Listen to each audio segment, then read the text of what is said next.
Day 29, again. Day 29, again. Day 29. The outcome was never about you. We forget that though, don't we? We forget. I want to tell you something now it's more painful than pulling teeth. In fact, it's more painful than pulling nails or pulling nails from your toes slowly. More painful than that. By the time most people reach day 29 in family court, they've already lost the argument they thought they were having. Not because they were wrong, no. Not because they were dangerous, that'd been too easy, too obvious. Not because they didn't love their children enough, no. But because they were fighting the wrong battle, in the wrong arena, using the wrong rules that only existed in their head. And nobody ever told them that. The lie you were given. You were told, just stay calm, just cooperate, just let the process work, and the truth will come out. The advice sounds reasonable, all very grown up, adult, very sensible, sound advice.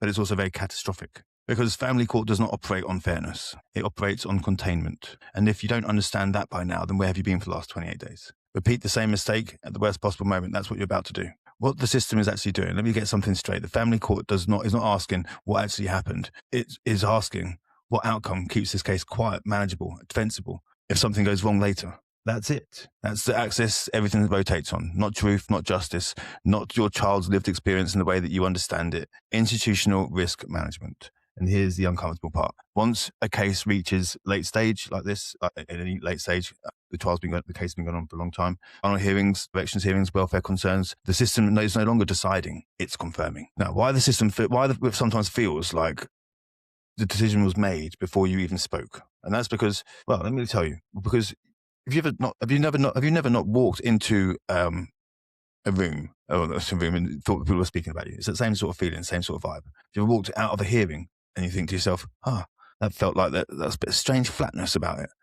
That sense of just that the judge already knew what they were doing and they knew the outcome before it even happened. Cafcass isn't really listening to your words. Your words land, but then they disappear. That's not paranoia.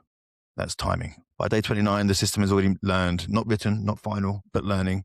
And systems do not like being pushed once they've learned. Why? The wrong narrative wins. Well, let me say something that's going to upset a lot of you. The parent who escalates early, who alleges first, who frames themselves as vulnerable, afraid, and overwhelmed, isn't believed because they're more truthful. They're believed because they externalize risk away from the system. Now the system isn't responsible if it ignores them. Now the system can say, we acted cautiously, we safeguarded, we followed procedure. From that moment on, the other parent becomes the risk variable. Not because they're the most dangerous, but because they might disrupt the narrative. Why the calm sometimes fails. People love to say, just be calm. Just tell them the truth. Calm is only rewarded after the system already trusts you. Before that, calm can look like minimization, lack of insight, emotional disengagement, failure to adopt safeguarding language, and anger. Anger is an instant confirmation. That's why people feel trapped, because calm doesn't move the needle and emotion destroys credibility. So they oscillate and the system quietly writes high conflict. The invisible scorecard.